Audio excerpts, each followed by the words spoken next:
Estado Nacional. Entra en vigencia arancel del 15% a todos los bienes que Costa Rica vende a Estados Unidos. Este no es un tema de amistad.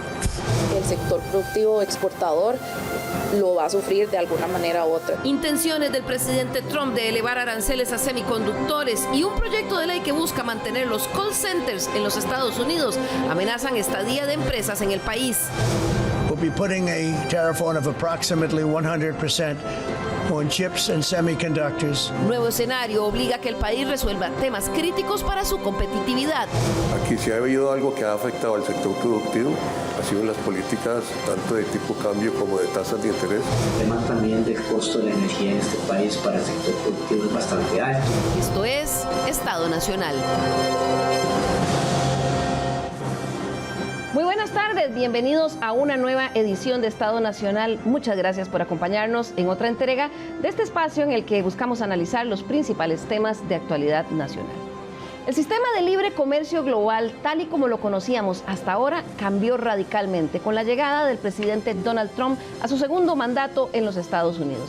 El pasado jueves, por fin se materializó la entrada en vigencia de los tan anunciados y temidos aranceles recíprocos. Y a partir de ese momento, decenas de países enfrentan mayores gravámenes a lo que exportan a ese mercado.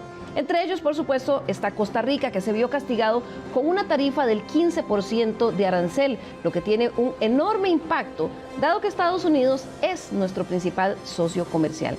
Pero no solo ese arancel pende como uno de los principales riesgos para el sector exportador costarricense. Esta semana también ya se hablan de aranceles de 100% a los chips, la posibilidad de que eso pase. Y también una eventual ley que pretende que las empresas americanas regresen los call centers a su país. Mucho pasando en el tema de comercio internacional. Y para conversar sobre este tema, invitamos hoy a don Tomás Dueñas, ex ministro de Comercio Exterior, ex embajador de Costa Rica en los Estados Unidos y ante la Unión Europea. Entre su experiencia está haber sido la cara visible del país en Estados Unidos cuando se hizo ya todo el cabildeo de implementación del Tratado de Libre Comercio con Estados Unidos. Bienvenido, don Tomás, qué gusto tenerlo con nosotros. Muchas gracias y muchas gracias por la invitación. También nos acompaña el día de hoy el economista Daniel Ortiz de la firma Consultores Económicos y Financieros CEPSA. Con él vamos a hacer un análisis también de las dinámicas económicas que cambian radicalmente con esta decisión. Bienvenido, buenas tardes, Daniel. Muy buenas tardes y muchísimas gracias por la invitación al programa. Es un gusto estar aquí.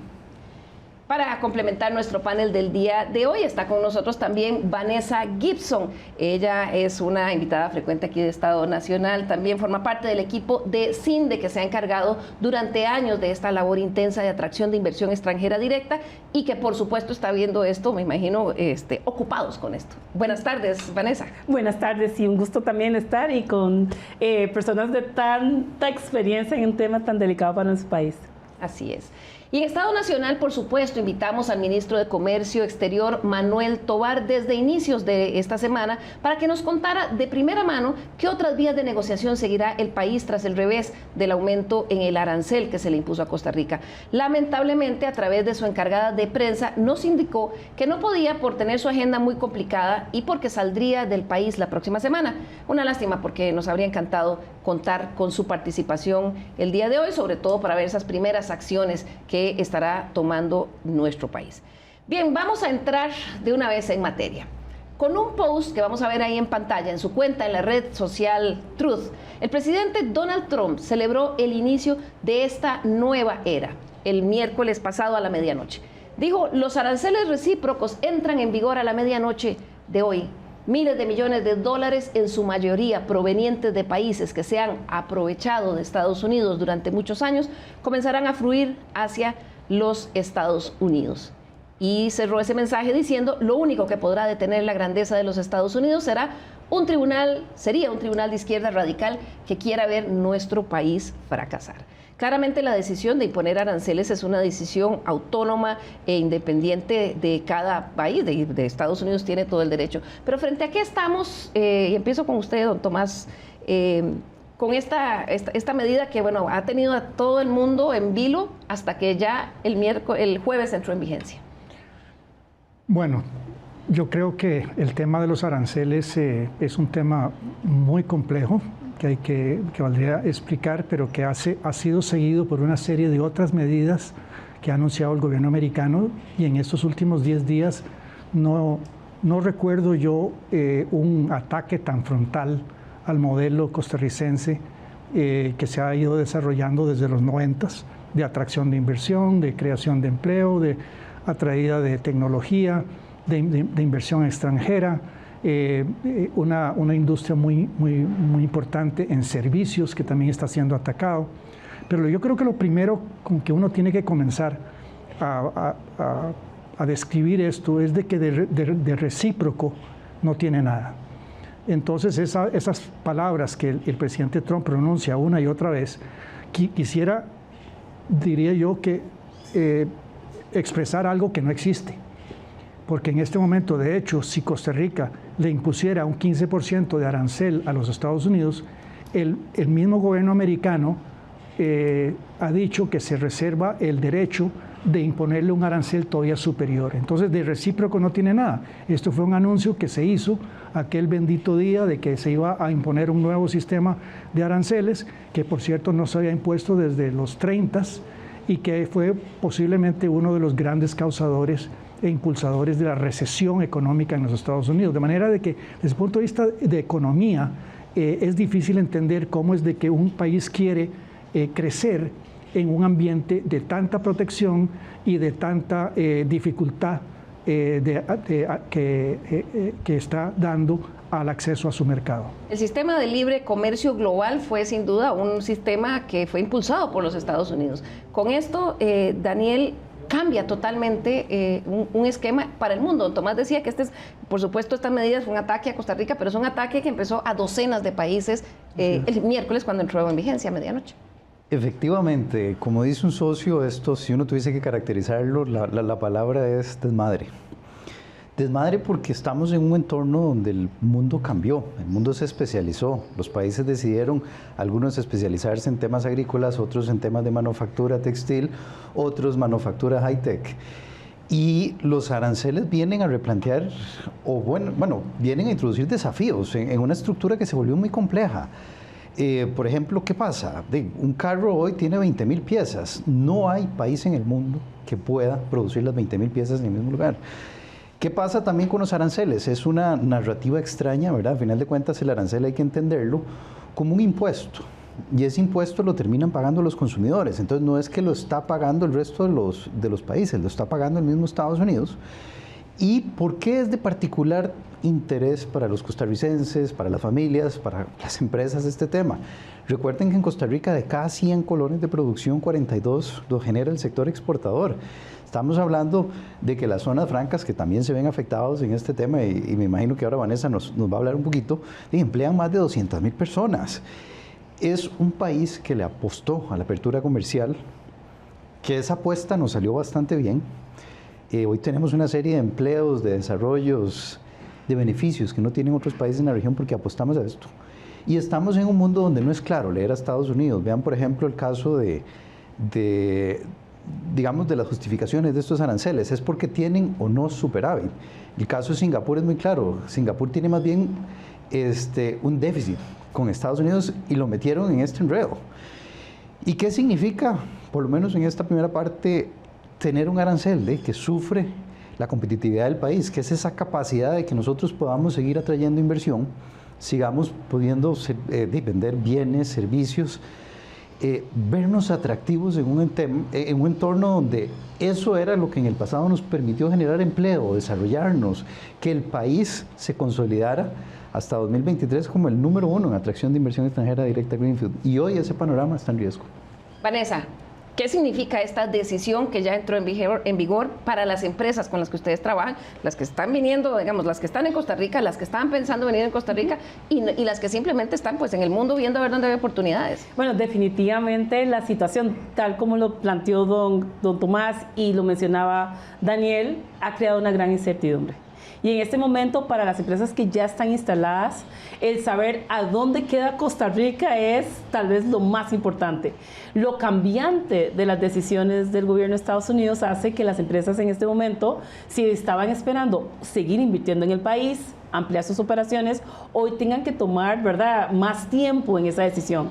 Y las que están en proceso de evaluar, realmente no es el tema de Costa Rica, el tema es en el mundo dónde le va a ser de mayor provecho instalar esa nueva operación. Creo que acá, evidentemente, para todo lo que hemos trabajado a nivel de la coordinación con las empresas y entender el impacto de los aranceles, desde corporativo hasta a nivel local, lo que nos han dicho es, en esta incertidumbre no puedo tomar la decisión. Y está todo el mundo contexto, parqueado. Todo está parqueado, pero además de eso, esperando además poder entonces echarle mano.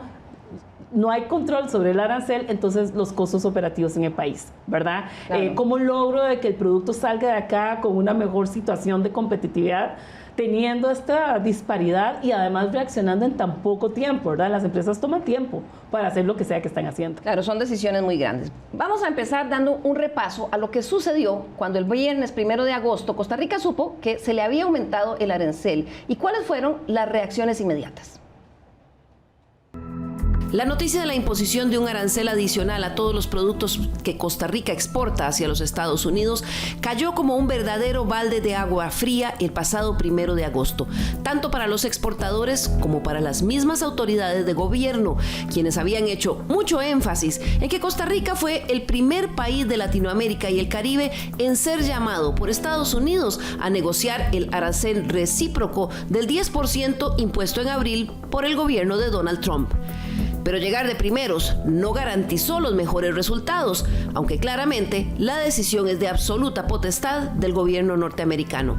En la orden ejecutiva emitida el 2 de abril, en la que se instauró el arancel recíproco inicial de un 10% a varios países, el presidente Trump señaló que concluía que las condiciones reflejadas en los grandes y persistentes déficits anuales de comercio de bienes de Estados Unidos constituían una amenaza inusual y extraordinaria para la seguridad nacional y la economía de Estados Unidos. A partir de ese momento, COMEX inició el proceso de negociación en el que los sectores empresariales cifraban todas sus esperanzas. Desde un principio nos dijeron que la meta nuestra es CAFTA otra vez, o sea, cero arancel. Pero decía ahora que pasó esta decisión por parte del gobierno de los Estados Unidos, a nosotros también fue sorpresa, como lo mencionaron por otra parte también en COMEX.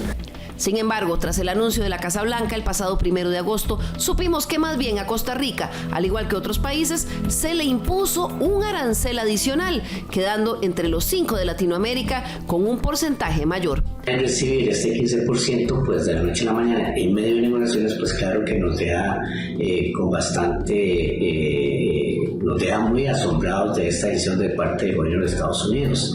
Por ejemplo, Brasil quedó con una tasa del 50%, Canadá 35%, México 25%, Nicaragua con un 18% y Costa Rica con un 15%, tasa igual a la que el gobierno de Estados Unidos le dio a Venezuela y Ecuador.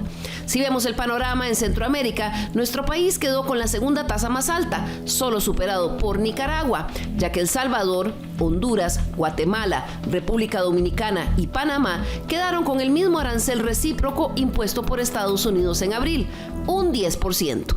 Esto sin duda afectará la competitividad de los productos ticos que se exportan a ese país. Este no es un tema de amistad, ni es un tema de cercanía ni de colaboración. Utilizaron una regla, vamos a subir el arancel para quien nos vende más que lo que nosotros les vendemos y mantenérselo a quienes les vendemos más, como Estados Unidos. Y es que durante años el monto de lo que Costa Rica exportó a Estados Unidos siempre fue menor a lo que importamos desde allá, como vemos en esta gráfica que muestra el saldo de la balanza comercial con Estados Unidos desde el 2012. Pero al cierre del año pasado, por primera vez, nuestro país obtuvo un superávit que se mantiene al cierre de junio de este año, de ahí lo señalado por COMEX. Pero en el comunicado de la Casa Blanca, el presidente Trump afirmó que algunos socios comerciales habían acordado o estaban a punto de acordar compromisos comerciales y de seguridad significativos para su país, lo que demostraría su sincera intención de remediar permanentemente las barreras comerciales. Sin embargo, también señaló que otros socios comerciales, a pesar de haber negociado, han ofrecido condiciones que, en mi opinión, no abordan suficientemente los desequilibrios en nuestra relación comercial o no se han alineado lo suficiente con Estados Unidos en materia económica y de seguridad nacional. Lo cierto es que a partir del pasado jueves 7 de agosto, todas nuestras exportaciones hacia el principal socio comercial de Costa Rica están gravadas con un 15%, lo que afecta su competitividad en ese mercado en diferentes grados. Por ejemplo, el 87% de la piña que se consume en Estados Unidos proviene de Costa Rica y la cosecha actual casi toda está ya vendida, por lo que el sector no espera un impacto inmediato, pero están a la expectativa. Ya la piña prácticamente está negociada. Los volúmenes que nos quedan en lo que resta del año. Ahora, lo que sí habría que ver es más que todo ya el consumo. El consumo propiamente en el consumidor norteamericano, qué tanto va a impactar dentro de lo que es el presupuesto de ellos.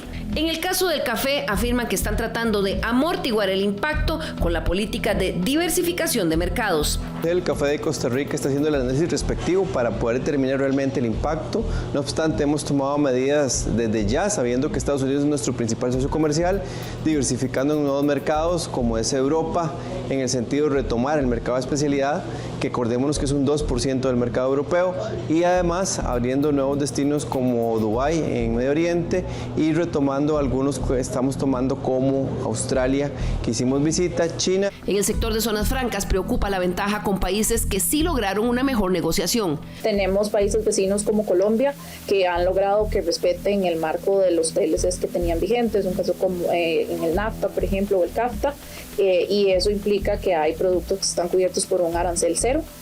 Obviamente, cuando hablamos de países competidores con Costa Rica que sí están logrando mantener un arancel cero, ya sean todos o en algunos de sus principales productos de exportación, sí se genera una condición competitiva distinta. La Cámara de Comercio Exterior de Costa Rica, CRESEX, comparte la preocupación. Es preocupante la situación porque estamos en desventaja con países muy cercanos a nosotros que producen productos iguales o muy similares, ¿verdad? Como lo es todo Centroamérica, excepto Nicaragua, y está inclusive Panamá y Colombia. Entonces, claramente esto nos pone en una desventaja en tema de costos. Esta semana el Ministerio de Comercio convocó a varias cámaras empresariales e insiste en que continuarán las negociaciones.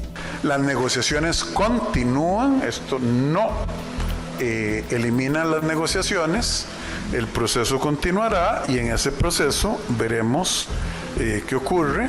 El señor ministro hoy envió una carta, hoy fue, ¿verdad, señor ministro? El viernes, pidiendo una suspensión temporal de la medida, y al igual que no sé cuántas decenas de países, estamos esperando la reacción. El sector empresarial se mantiene unido y no va a claudicar en lograr un mejor beneficio para Costa Rica. ¿Cómo necesitamos hacerlo o cómo solicitamos hacerlo? Definitivamente tiene que ser un trabajo en conjunto con el sector público. Pero dado que la decisión de imponer aranceles a sus socios comerciales es una decisión autónoma y de total potestad de los Estados Unidos, lo cierto es que el nuevo escenario requiere que el país haga un autoanálisis serio sobre cómo mejorar su competitividad. Más adelante veremos las áreas prioritarias de trabajo. Bien, como veíamos en la nota, y quiero que veamos esta gráfica, la recordemos, Costa Rica ha tenido históricamente una balanza comercial negativa con los Estados Unidos. Este dato me lo dio Daniel de CEPSA. Pero fue hasta el año pasado que empezamos a tener una diferencia. Por esta cosa pequeña, digamos, nos castigaron a diferencia del resto de los países de Centroamérica. Bueno, eso es lo que oficialmente se comunica, ¿verdad? Cuando uno ve la lista, uno está viendo los países y está como de número 40, ¿verdad? Realmente ese superávit de nosotros no llega ni al billón cuando China puede andar en 260, 280 billones de superávit. Entonces realmente uno tiene ahí dudas de si solo ese es el único tema. Para que los televidentes entiendan, cuando ustedes ven las barritas azules abajo de la línea, esos son los años en que nosotros importábamos más mercancías de Estados Unidos que la que nosotros les vendíamos en montos de millones de dólares. Allá vemos diciembre del 24 y diciembre del 25, ya empezó a cambiar la tendencia. Claro, cambia la tendencia. Ahora, es curioso que con este tema de aranceles, el tema es, somos superavitarios, ok, vendemos más de lo que le compramos a Estados Unidos, ¿nos quedamos de brazos cruzados o qué se puede hacer el país, verdad? Porque esta noticia no está viniendo solo en un entorno, ¿verdad?, que están subiendo los aranceles. En días pasados estuvimos hablando de empresas que están trasladando sus operaciones afuera. Venimos de un entorno donde se ha encarecido la mano de obra, más de un 20% por el tema de tipo de cambio, no ofrecemos más en seguridad, la infraestructura de nosotros pues cumple 25 años de rezago. Entonces, esto es solo una parte de la historia, ¿verdad?, que tenemos un superávit. Yo creo que Estados Unidos ha sido claro también de que no me están convenciendo, o sea, ¿cómo logra uno, así como en una empresa cuando uno se le va a ir un cliente, cómo lo logro convencer yo de que se quede, de que es estratégico, de que es competitivo el país? Me parece que ahí nosotros tenemos, irónicamente, un déficit con Estados Unidos. Don Tomás, usted que tiene esa enorme experiencia negociando con el USTR, con el gobierno de los Estados Unidos, ¿cómo ve usted esa respuesta? ¿Es por esos 2 años que la balanza comercial empezó a cambiar? Bueno, si lo quiere ver de una forma objetiva, nos están castigando el que hayamos tenido éxito con ellos. Precisamente una de las razones por los que se negoció el CAFTA fue para abrir el mercado de Estados Unidos a cambio de cambio institucional, de reforzamiento de la ley, de propiedad intelectual, la apertura del ICE, apertura de los seguros, etc. Entonces, cuando ya lo logramos, entonces viene el señor Trump y entonces dice que eso ya más bien está perjudicando. Cuando más bien, si un país tiene un superávit con los Estados Unidos, en este caso su principal socio, quiere decir de que hasta cierto punto ha alcanzado cierta estabilidad. Ahora bien... ¿Será solo eso o pueden haber otros factores? Porque, como decía, el ministro de Comercio Exterior, digamos, había estado muy orgulloso de que Costa Rica fuera el primer país de Latinoamérica que fue a negociar a Washington, y ahora, bueno, parece que lo que nos hemos quedado es, bueno, una carta que mandó el viernes que se dio la comunicación. El hecho es de que, como decía y mencionaba Daniel, esto es una historia muy compleja, de muchas aristas. Y entonces, por el momento, y Vanessa se refería a eso, lo que ha creado es una gran incertidumbre, pues porque todavía no está claro ninguna de las políticas de los Estados Unidos, ni siquiera el tema de los aranceles, pues porque tenemos aranceles iguales, pero cada país tiene exenciones. Por ejemplo, en el caso de Brasil, que tiene un arancel del 50% por un motivo político, tiene una exoneración total sobre sus exportaciones de jugo de naranja hacia los Estados Unidos, que es su principal cliente, las exoneraciones que hay que se están negociando con México y con Canadá son grandes, hay exoneraciones con la Unión Europea, y el más grande de todos interrogantes es de que no se sabe cuáles van a ser los términos finales de negociación con China, porque a todo esto el monstruo en el cuarto no se ha manifestado. Entonces, ahí hay un tema muy, muy bravo. Ahora, volviendo, aquí hay que verlo, si lo queremos ver de una forma pragmática, esto es algo así como a una empresa le digan, usted tiene que enfrentar un 15% de déficit en el mercado. Y entonces usted, como empresario, lo primero que tiene que hacer es sentarse con la gente que es profesional en el tema y decir, ¿cómo vamos a poder recuperar aquel 18%? Liliana, perdón Sí. que te interrumpa, ahí hay un tema que quiero que a las televidentes les quede claro respecto a un déficit o un superávit. Tener un superávit o un déficit no es necesariamente malo, o sea, en mi caso es muy sencillo de explicar. Yo a mi doctor, a mi barbero, al panadero nunca le vendo servicios de economía, ¿significa que por eso los debo castigar? No, ellos de pronto le compran servicios a clientes que sí le terminan uno comprando servicios de economía. Eso pasa con Estados Unidos, ellos son deficitarios en bienes, pero son superavitarios en servicios que le venden al resto del mundo. Por eso hace más complicado todavía entender esto. Claro, pero veía, don Tomás, una declaración que dio Leiner Vargas, economista de la Universidad Nacional, y dijo que la situación que enfrenta Costa Rica, todo el mundo, pero en nuestro caso específico, a partir del jueves que entraron en regir estos aranceles, debía ser abordado con preocupación máxima y como emergencia nacional. ¿Usted lo cree así? Sí, claro que sí. Sí lo creo, pues porque yo no recuerdo en mi tiempo adulto haber sido testigo de una oleada de medidas en contra del modelo de desarrollo que Costa Rica asumió después de los 90s. Porque aquí están atacando la columna vertebral de la economía costarricense, que son las zonas francas y todo lo que representa el empleo, la tecnología, la competitividad, y al mismo tiempo también es una afrenta al tema de servicios, que es un tema nuevo para nosotros y que ha sido muy exitoso.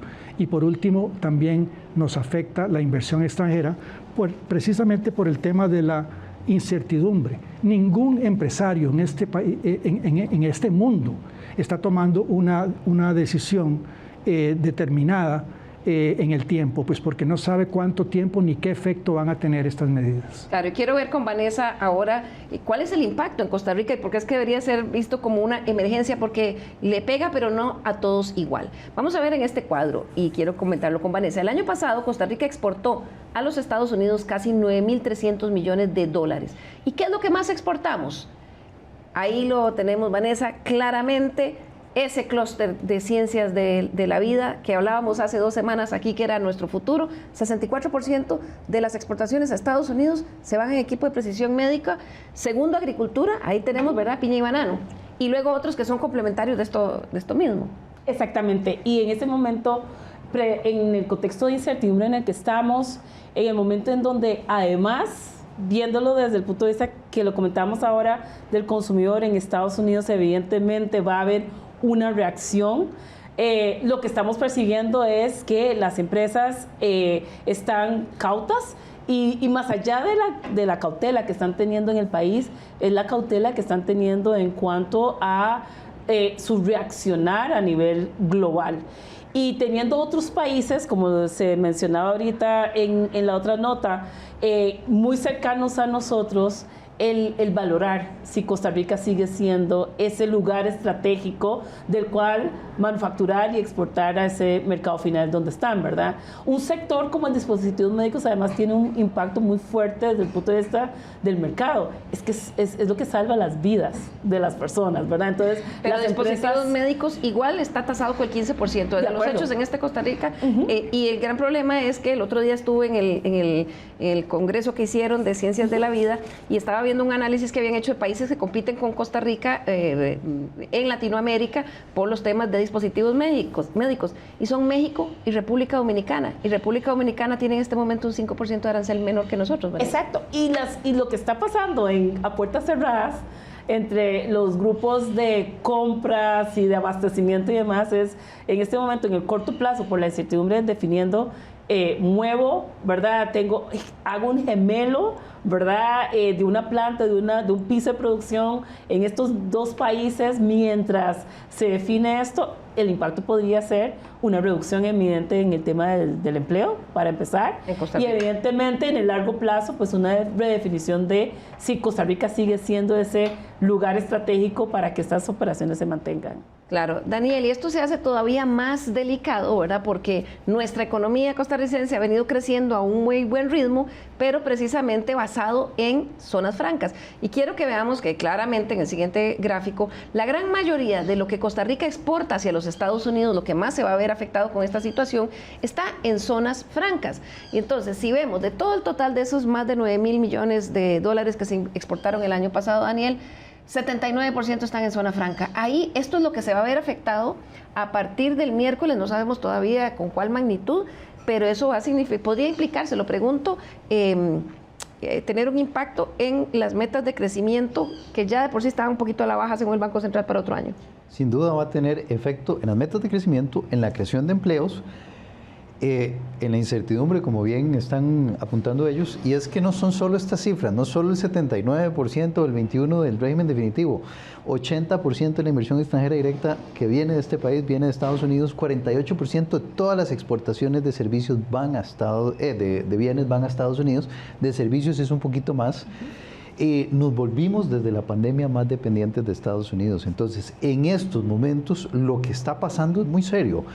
¿Qué significa crecer menos? Vamos a ver, muy sencillo, cuando las empresas prevén que van a vender menos, no quieren llenarse de inventarios, no contratan más trabajadores, no invierten más, no contratan más personas.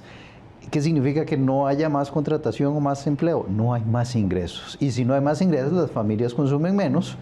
el Estado recauda menos, las empresas locales venden menos y el país crece menos. Y entonces hay menos recursos, ¿para qué? Para educación, para salud, para pobreza.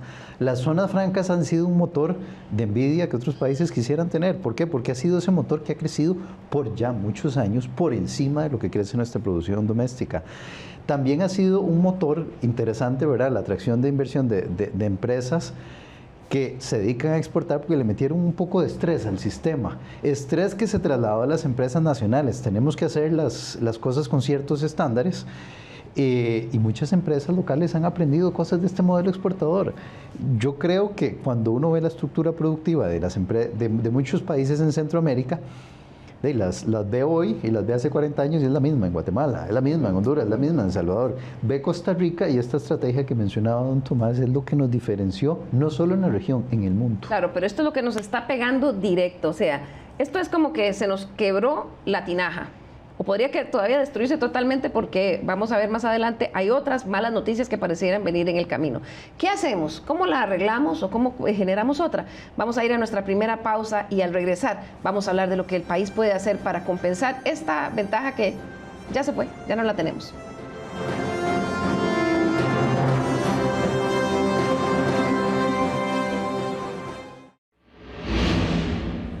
Recuerde nuestro correo l.carranza@teletica.com. Escríbanos, ahí nos interesa mucho conocer sus opiniones y sugerencias de temas que podemos tratar aquí. Y por supuesto, usted también puede decirnos qué opina y incorporarse a la conversación de lo que están externando aquí nuestros expertos a través del canal de WhatsApp 6424-1777. Ahí siempre contestamos sus comentarios. Gracias por continuar con nosotros hoy que estamos hablando sobre el impacto que va a tener sin duda alguna en nuestro país estos aranceles que entraron en vigencia el pasado jueves. Antes de seguir, don Tomás, sí me gustaría preguntarle porque, bueno, este país tuvo una negociación muy intensa, a mí me tocó como periodista cubrirla para que Costa Rica llegara a un tratado de libre comercio con los Estados Unidos. Se tuvo que hacer un referéndum para que el país decidiera si quería esto o no y se fue todo esto de un plumazo con los aranceles. No totalmente. Los americanos tienen que respetar las leyes del Congreso. El TLC es una ley, que es un acuerdo que tiene un poquito menos relevancia que una ley, pero ciertamente fue aprobada por las dos partes del Congreso y tiene condiciones que son renegociables, se llama. Pero el TLC era 0 arancel y aquí ya estamos con 15. El 0 arancel y ahora estamos con 15, sí. Entonces exacto. Se fue el TLC, el beneficio del TLC se fue. Sí, de hecho nosotros teníamos 0 arancel de entrada a Estados Unidos y Estados Unidos tenía 0 arancel acá y más bien después de todo eso salimos nosotros con el 15. Ahora, todavía quedan cláusulas dentro del TLC que yo creería que COMEX va a utilizar en las negociaciones que están abiertas, que por lo menos eso lo tenemos claro. El COMEX hizo un muy buen esfuerzo por posicionarse en Washington y todavía tenemos un espacio como para que nosotros le propongamos a los americanos ciertas exenciones de ciertos productos que Costa Rica exporta. Porque a otros países sí se les respetó el tratamiento de CAFTA en algunos productos. Así es. Bien, y es que también se ven nubes negras, además de todo esto de los aranceles. Un nuevo anuncio de posibles y drásticos aranceles expresó el presidente Trump esta semana de nuevo. La buena noticia para empresas como Apple es que si estás construyendo en los Estados Unidos o te has comprometido a construir sin duda alguna en los Estados Unidos, no habrá ningún cargo. En otras palabras, no vamos a cobrar. Así que muchos países, muchas empresas se están yendo de otros lugares y están viniendo a los Estados Unidos. Así que en otras palabras, pondremos un arancel de aproximadamente el 100% a los chips y semiconductores. Pero si estás construyendo en los Estados Unidos de América, no hay ningún cargo, aunque estés construyendo y todavía no estés produciendo en términos de la gran cantidad de empleos y todas las cosas que estás construyendo. Si estás construyendo, no habrá ningún cargo. Vanessa, se había hablado también de que Costa Rica ya tomaba mucha ventaja del CHIPS Act, que era un beneficio para que empresas que producían semiconductores se vinieran para acá. Ya habíamos tenido la mala noticia, Intel hace pocos días dijo que se llevaba la planta de manufactura de aquí para Vietnam, me parece, y también Corbos se fue. ¿Cuánto nos afectaría esto? No sé si todavía quedaban empresas relevantes de chips, pero hay otro riesgo adicional, y es el hecho de que el presidente de los Estados Unidos también dijo, más bien, 2 congresistas presentaron una ley en el Congreso, en el Senado, que pretende que las empresas americanas se lleven los call centers para Estados Unidos. ¿Cuáles riesgos adicionales sugiere para el volumen de ese tipo de empresas que hay en el país? Bueno, en el caso de semiconductores, creo que aun cuando hoy sabemos que la declaración no es definitiva porque no se ha publicado oficialmente, evidentemente el concepto de reubicación de un proceso productivo que tiene una cadena de valor tan diversa a nivel de dónde se fabrican, como decía Daniel hace un momento, las 20,000 piezas que van en una computadora y en un chip y demás, creo que desde el punto de vista del país va a ser importante revisar muy bien en qué condiciones el presidente Trump establece esos 100%. ¿Verdad? Si es a la fábrica, ¿verdad? Al foundry al que se le va a poner el arancel, ¿qué pasa con toda la cadena de valor que sigue, ¿verdad? Así que ahí, así como es un reto, podría haber una oportunidad, no sabemos, ¿verdad? Pero en el caso también del proyecto de ley sobre los call centers, evidentemente el sector servicios es el que más empleo genera en este país a nivel de zonas francas. Hoy más de 120,000 personas trabajan en el sector servicios, pero ha sido muy importante también la evolución que ha tenido el país en cuanto a la sofisticación de los procesos que hacen estas empresas en Costa Rica. Empezamos con contact centers, la verdad es que por ahí es donde empezó el país a desarrollarse y a tomar ventaja y tener un brand hoy global.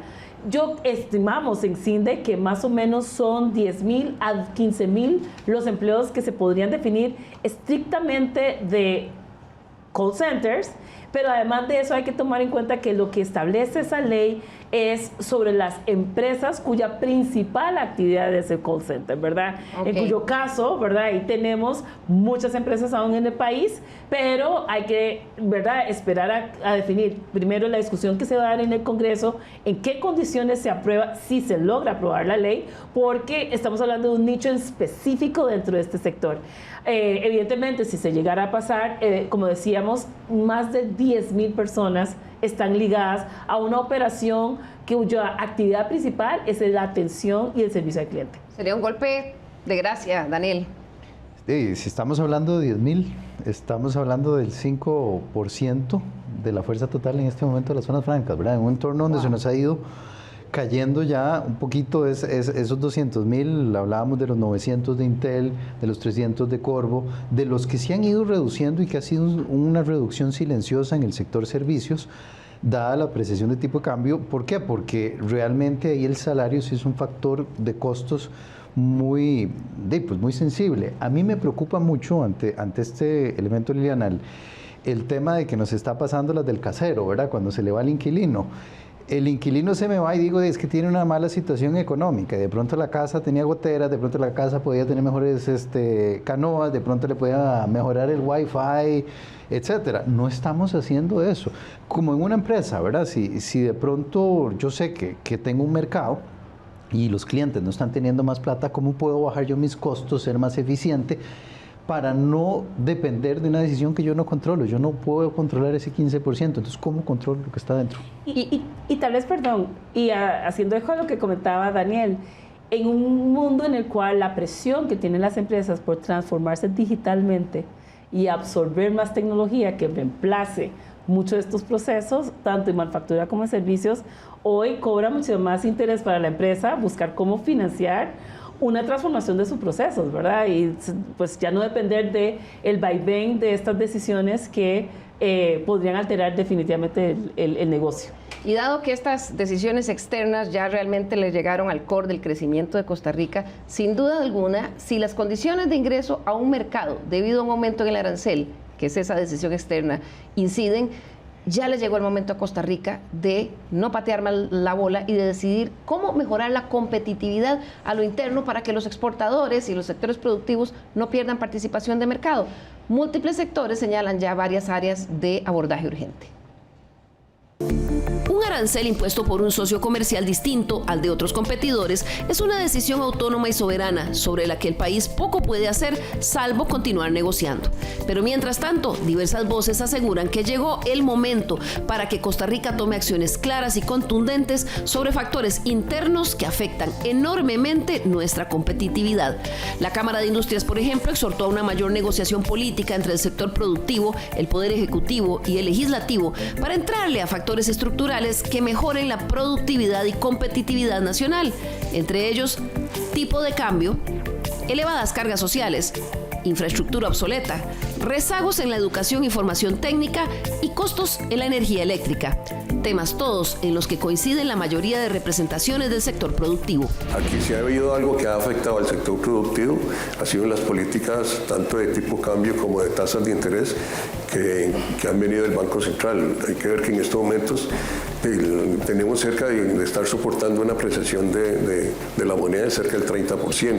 Los aranceles terminan teniendo un impacto en costos, eso es uno de sus principales impactos. Entonces, en paralelo, la agenda de competitividad, uno de los principales temas que tiene que abordar es esos, y ahí tenemos varios. Tenemos el tema de cargas sociales, tenemos el tema necesariamente de tipo de cambio, tenemos 2 años ya de un tipo de cambio, el más alto en los últimos 30 años por lo menos, que eso también impacta el tema de costos de las empresas. Y hay otros proyectos como el tema también del costo de la energía en este país para el sector productivo es bastante alto. Tenemos el tema de las cargas sociales, tenemos temas de logística, tenemos temas de educación, que todos juntos pues sí afectan bastante la competitividad del país. Necesitamos que nos escuchen para mejorar la competitividad.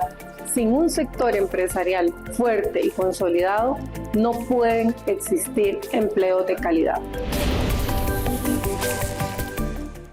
El ministro de Comercio Exterior, Manuel Tovar, esta semana en el programa semanal de Presidencia, al referirse al tema, pidió respuestas a la Asamblea Legislativa.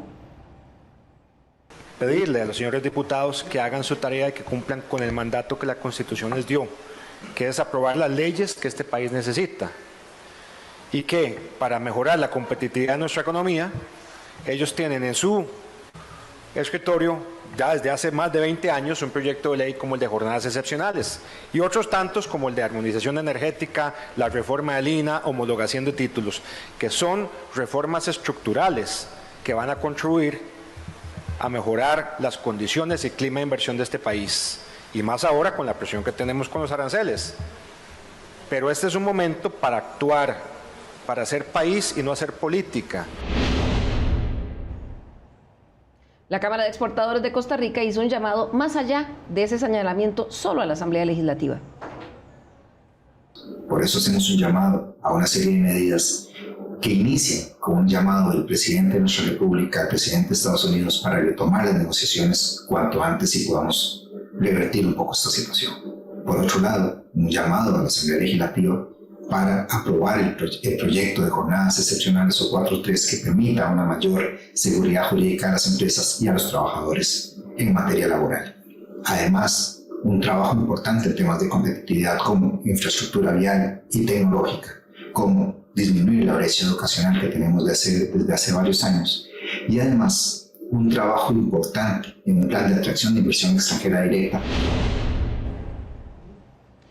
Don Tomás, tal como decía usted en el primer bloque, si esto es una situación de emergencia, que debe ser como una emergencia nacional, ¿por dónde empezamos? Porque tenemos, por un lado el Ejecutivo que dice, no, es que la Asamblea no aprueba los proyectos de ley, los exportadores que dicen, no, es que el Banco Central con esa política nos está matando, con la política cambiaria. ¿Por dónde empezamos? Porque realmente estamos ante una emergencia.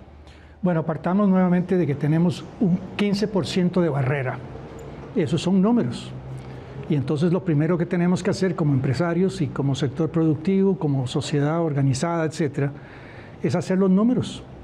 Y entonces decir en cuánto me va a afectar esto, qué remedios tengo, qué exoneraciones podría encontrar en una negociación, ojalá, pero nuevamente dividir las cosas, trazar una estrategia en donde hay estrategias de cortísimo plazo, de mediano plazo y de largo plazo. Pues porque si podemos todos coincidir de que es necesario que la infraestructura nacional mejore, eso toma mucho tiempo.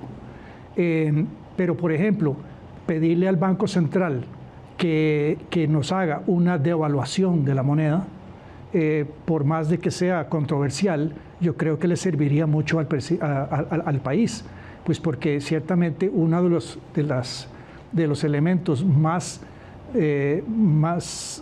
pesados de la estructura de costos en Costa Rica es el tema del tipo de cambio y cómo afecta los impuestos.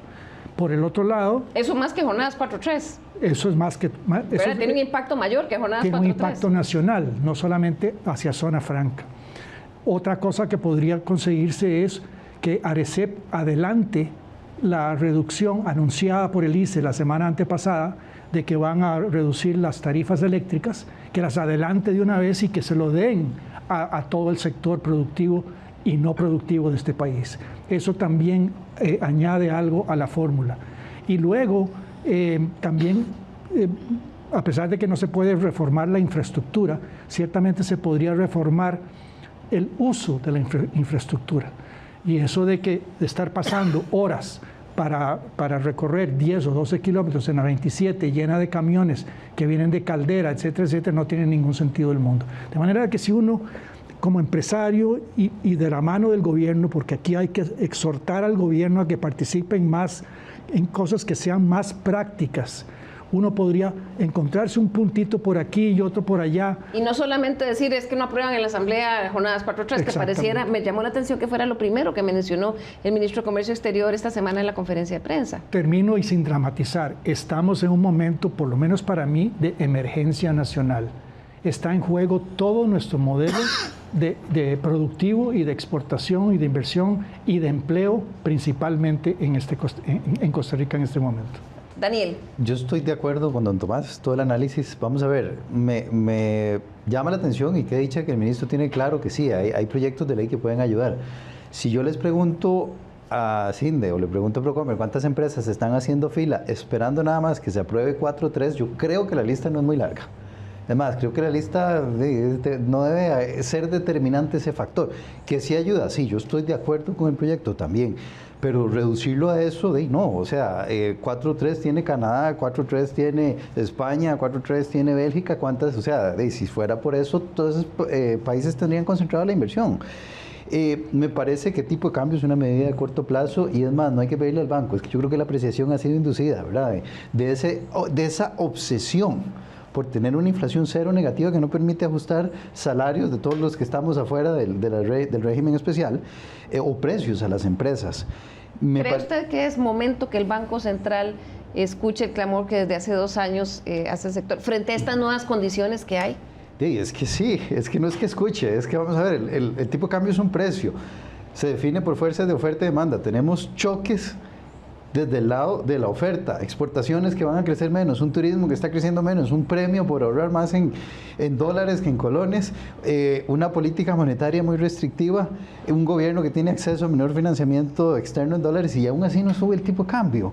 Dijo, vamos a ver, en un contexto donde cualquier economía ante estos choques, lo primero que estaría subiendo es el tipo de cambio. Entonces sí, hay otros temas, infraestructura, que sean de mediano o largo plazo no significa que los negociemos hoy. Tenemos 3, 4 años diciendo que la ruta 27 y vamos eventualmente a hacer la ampliación con ellos. Entonces, ¿por qué lo seguimos frenando? Igual los aeropuertos, el tema de la electricidad. La remodelación de la ampliación de Caldera, que ahora hubo que ampliar otra vez y apenas están empezando a recibir abriendo el cartel para recibir ofertas. Correcto, entonces me llama mucho la atención rezarle solo a que ya con 4.3 esto se soluciona. No, una empresa desde afuera, y don Tomás lo sabe, que es un empresario, es un conjunto de factores. Sí, tipo de cambio, sí, infraestructura, sí, 4.3 me puede ayudar, pero electricidad, seguridad de mis empleados, o sea, es una estrategia país. El sector privado en este país tiene una característica que yo creo que logra organizarse muy rápido. Vean los videos que ustedes nos pasaron, todos tienen claro el diagnóstico, entonces la parte pública, ¿dónde se enchufa con eso? Claro. Esa es la lectura que yo hago. Vanessa, un comentario que me induce Daniel, y no es siendo nuevamente dramático. ¿Qué preferimos nosotros? ¿Inflación cero o la pérdida de miles de empleos. O sea, seamos pragmáticos, por Dios santo. Estamos en una emergencia, no es de que es algo que podría ocurrirnos, como es el caso de las reformas que están proponiendo en el Congreso americano. No, es que ya lo tenemos.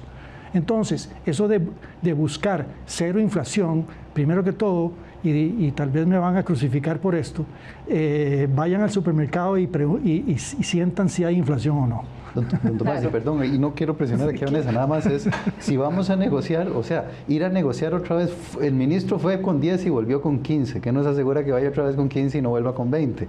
No depende de nosotros. Hay que empezar a hacer. Vanessa, ustedes en CINDE han hecho ejercicios de escucha con las empresas.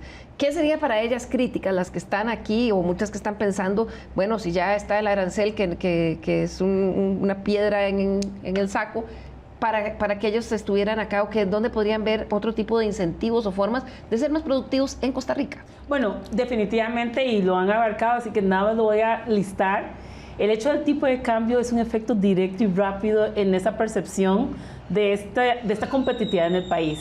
Las empresas por estos 3 años han sido muy claras de que el nivel de salario, que para el sector servicios además es tal vez lo más importante, se ha aumentado entre un 25 y un 35% para algunas empresas. Por vía de tipo de cambio. Exactamente. Entonces, una medida rápida, digamos, de reacción, definitivamente, y coincido, es el tema del tipo de cambio. Pero sin lugar a dudas, hay que tomar en cuenta que esto tiene que ser una estrategia país con visión de competitividad, ¿verdad? Y mejorar la productividad de nuestros factores. Y en ello, entonces, la infraestructura, la electricidad, más, tal como lo han planteado, es importante. Pero sí tenemos que tomar una medida rápida, porque de nuevo las empresas están hoy moviendo sus fichas, viendo en dónde hoy, ¿verdad?, logran sopesar este impacto de los aranceles.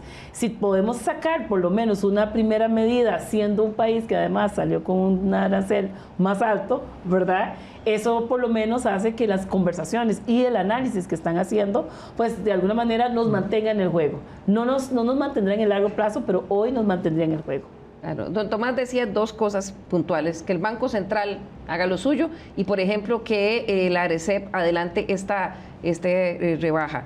La misma carga social aquí, que se ha discutido la contribución al Banco Popular. Bueno, ¿por qué no se hace algo ahí pues para reducir aquello? Nuevamente, en una situación de emergencia, y yo lo pasé como empresario 100 veces, porque estábamos en 10 países distintos en América Latina, que es como estar montado sobre un volcán, que nada es predecible.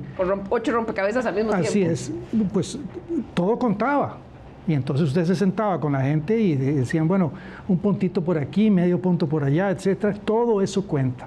Entonces hay que tomar esa estructura de costo que tenemos acá, a la que usted está muy bien refiriéndose, que pesa tanto, pues porque no solamente es el tipo de cambio, sí, es el efecto de la carga social sobre el tipo de cambio, lo cual lleva a más de 30%. Claro, multiplica. Claro. Entonces, ahí hay un factor muy, muy relevante. ¿Usted cree, don Tomás, que en este momento debería, dada esta circunstancia, a partir del el jueves, que tenemos este arancel y estas otras 2 amenazas, que se lleven los call centers y que 100% de chips, que debería haber un task force, o sea, una fuerza de trabajo de emergencia desde Casa Presidencial, pero con todos incluidos, no solo reuniones ahí cada... Absolutamente. Algo parecido a lo que armó don Eduardo Lizano en los 90s, en que teníamos que enfrentar una devaluación espantosa, 600, 700%, una economía que estaba caída, una economía tan caída de que dependíamos de $100 millones de contribución de la AID en el gobierno de Monge, y en donde el sector privado y el gobierno se sentaron, y la academia, y se sentaron y sacaron adelante un plan en el que no fue perfecto, pero ciertamente por lo menos pone a funcionar una serie de cambios que hasta psicológicamente nos sirve. Estamos en una coyuntura similar. Se nos acabó el tiempo. Voy a pedirle a cada uno de nuestros invitados que en 1 minuto o un poquito menos nos den una reflexión final sobre todo ese llamado ante esta situación de emergencia que muchos economistas y nuestros expertos han coincidido. Comienzo con Vanessa Gibson de CINDE. Pues definitivamente una oportunidad más que un reto, una oportunidad de efectivamente devolvernos a pensar en cómo Costa Rica remonta y cómo solidifica su posicionamiento internacional echando mano a la estructura de nuestro país. Mejoremos nuestra productividad y nuestra competitividad, de verdad, asumiendo de que somos un país que ha logrado ya dar señales claras de que tenemos la capacidad de exportar y colocarnos en el mercado internacional. Lo que necesitamos es hoy ajustar todo aquello que hoy nos está restando esa competitividad. Daniel. Vamos a ver, diagnósticos no nos hace falta, llamadas de atención tampoco, ya las tenemos. Entonces, nada más ponernos de acuerdo. O sea, realmente yo creo que la política pública ya no puede vivir de esperanza. O sea, creo que hay un sector privado que aquí se organizó muy bien y la historia lo dice, hacia dónde crecimos. Creo que no tenemos que medir lo que ya está medido por un montón de gente. Las acciones están claras, los puntos débiles están claros. ¿Qué nos falta? De más que solo rezarle un 4-3, es que es una estrategia país, y concuerdo, un task force sería genial para este país. ¿Por qué? Porque esto no es el empleo hoy, es el empleo mañana y las posibilidades de crecimiento mañana. Don Tomás. Tenemos un último desafío, desafortunadamente, pues porque aún si pudiéramos nosotros coincidir con el gobierno, el sector productivo, etcétera, de que es absolutamente necesario plantear una serie de soluciones muy concretas, estamos también entrando en la campaña política. Y entonces hay que hacer una exhortación a los partidos políticos, a los pensantes en esos partidos políticos, de que por favor dejen a un lado la parte política de la emergencia que vamos a tener que enfrentar. Así es, poco de responsabilidad. Muchísimas gracias a nuestros invitados. Creo que este es un tema del que apenas estamos empezando a hablar y vamos a hablar muchísimo en este año. Gracias a ustedes en sus hogares por acompañarnos. Les esperamos nuevamente la próxima semana. Que tengan un lindo fin de semana.